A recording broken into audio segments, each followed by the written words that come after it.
Hi everybody. Um, are you thinking about installing a second battery on a Landcruiser 100 series? I can show you how I solved it. I googled and I watched a couple of videos, and it seemed kind of complicated removing all kinds of stuff, and I wanted a quicker and easier solution. So let me show you how I solved it. This is a model 2002, first registered 2003, before it changed a little bit until I think 2008 or something like that. This is the gasoline version, the 4.7 UZ J100, and it has the battery on this side. And as you can see, there is no space really up here. And here you have this huge air filter box in the way. So I decided to install the secondary battery here. The first thing you might think is, what do you need a second battery for? Okay, the quick answer is if you want to install some gadgets, or if you need more electricity for going off grid or something like that. For me, it's more a security issue, because I actually take it off-roading, and you don't want to get stuck because you don't have any more electricity. The other idea would be to bring a booster with you so that is solved. And since I'm going to install a bigger alternator, this one I think produces 100 amps, and I'm going to install a 320. I actually already put heavy duty negative. You can see it over here. I'm going to show you where I attached it. It's kind of hard to see though. It's up under here. See, there is the ground right here. This here. So this cable actually replaces, you see the small one here, and I replaced it with this fat one here, because when you install a bigger alternator, you have to check if the wires are compatible. And okay, what did I do? I just removed the power steering fluid box, which sat a little further back. And since this has this hydraulic shock absorbers, this is going to be in the way. The air filter box, you can see it fits nicely. This is an AMG battery, I think 65 ampere hours. And I just quickly built this metal piece to be able to move the steering fluid a bit further to the front.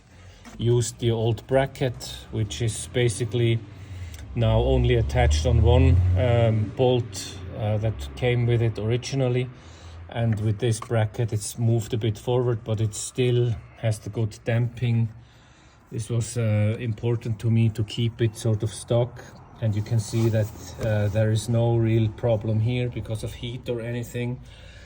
Then I installed this battery thing from another system I owned, just to sort of strip it down. And I used these rubber mats underneath the battery and on both sides to keep it steady. So the battery is really tight, it doesn't go anywhere. And I use this to cover it, even though it's not really necessary. It's just a precaution. So with the cover on, it doesn't look really nice, but it serves the purpose. Then I'm going to show you my solution for the second battery. I'm a big fan of the Ctek. As many of you know, I primarily rent out motorhomes, and in the motorhomes we have all kinds of systems. We have the big relays that sort of, when you switch the car on, it starts loading the second battery. We also have systems that automatically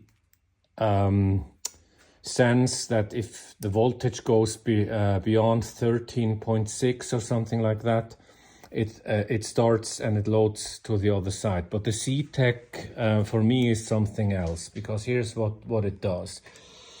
It gets the alternator input comes from the battery, and as you can see now, because the battery is really full, it's still charging to the second battery, because I just came home basically. But once the secondary battery has been charged, it stops. But this system can do something that most other systems can't, and that's when the starter battery gets low, the auxiliary battery can actually give electricity back during the start circle. That's why you have to use really thick cables. I used a fuse on both sides just for security, not really sure if it's necessary. And I put it in really tough protection so that it looks like it's stock. So you can hardly see that it's been modified.